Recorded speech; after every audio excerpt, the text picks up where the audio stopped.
In the first video, we had discussed some motivation for this idea, and we did cross products and all that stuff, and we left off with this question about what this del cross f quantity means for when f is a vector field. And really, surprise, surprise, it's the curl of a vector field. And so we maybe run across curl before in different contexts, but this is how we're going to proceed, knowing that when we do the del operator across a vector field, we get this quantity, which we think of as a curl.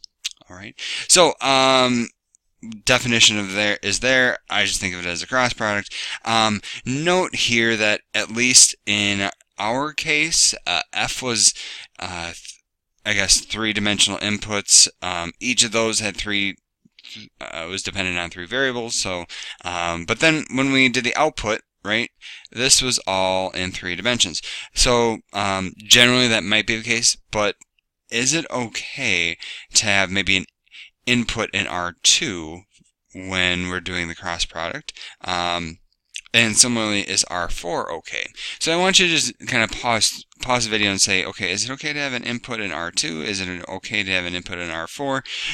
Given that the output really isn't going to change. The output's always going to be in R3. So take a moment and think about that. Okay, so R2 actually ends up being okay, because what you would do is you'd have your first component, your second component, and then 0 in your fourth component. So it's sort of an embedding or a projection, if you will. But R4, that is not going to be okay. Okay, there's no way for us to easily reduce that into three dimensions. And so remember that when we do the cross product, that's only defined in three dimensions or two dimensions, where we have the 0 in the third dimension. So going up in higher dimensions isn't possible. All right. So just as a quick example here, calculation, if we do the curl of this vector field, okay, so if I want to find the curl of the vector field, I have to do the del cross f. Okay, so I'm going to set up my determinant I, J, and I'm using hats this time. I don't know why, instead of vectors. Do what you feel. ddx, ddy, dz, and then I have to list the components, so e to the y, xz, 3z, okay, and then, alright, so then I have to pick a row and column to expand along, so I'm going to do the first one, so I, and then I'll end up with, let's see, so that's 0, and that's x, or z, sorry, and then minus, and then we have a j, and then, let's see, it'll be 0, and then 0, so, 0, and then plus k, and then if I do k, this is where it's going to be fun. We're going to have z, and then minus e to the y, if you can call that fun. Okay, so all said and told, I just get the vector that is z, 0, and z minus e to the y. Okay, so that's what I get. That's the curl. Okay, and then just some more definitions here. So we're still thinking algebraically about the curl. But if I have a vector field now, m, n, and 0, okay, so it's that third component really is nothing. We think of that del cross f as a 2D curl, okay? And similarly, what we end up doing is if we have just a vector field in two dimensions, so m and n, we kind of look at this g tilde vector field as kind of an extension. We've seen that before, or that idea. Just make something a little bit larger, okay? And so mathematically, the 2D curl is found the same as the 3D curl, okay? So we want to show that the 2D curl of a vector field f, m, and 0 is that, okay? So, well, it says show, okay, so let's do the show, okay? So I, j, k, and then del x, or d dy, d dz, and then I have 0, 0, or sorry, m, n, and 0. I'm going to put a little vector along that to say that it is 0, just so I can keep track.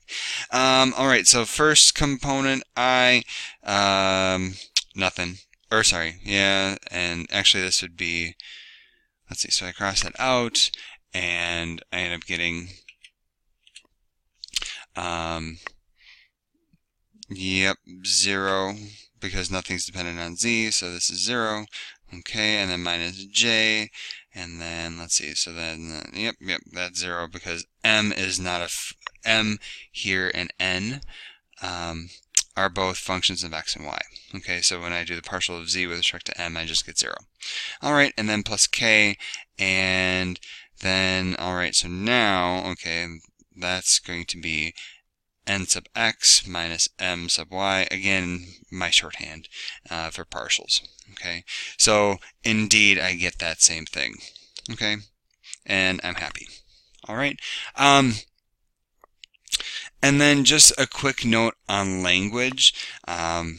Sometimes this quantity that we found, we, instead of writing out 0 nx minus my, sometimes we just think of the nx minus my as the del cross f, just because it's always going to be that form. So we sometimes call that the gradient, or the curl, but we actually mean that it's 0 and then that. Okay, so just be aware of that. Okay, and then 2 quick examples. I want you to pause the videos and try them on your own, and I'll put up the answers in a moment after you resume the video. And if you pause the videos into this yourself, you could actually just use our result from above with the 2D vector fields, because they are 2-dimensional vector fields. And so then you just have to use that formula that we found. And when you do, 0 minus 1 for del cross f, and then for the curl of g, which really is just del cross g, 0 1. Okay? So algebraically, I think we've talked about all we need to with the curl. In the next video, we're going to pick up with this kind of particular example, or these vector fields, I should say, and kind of look at them geometrically.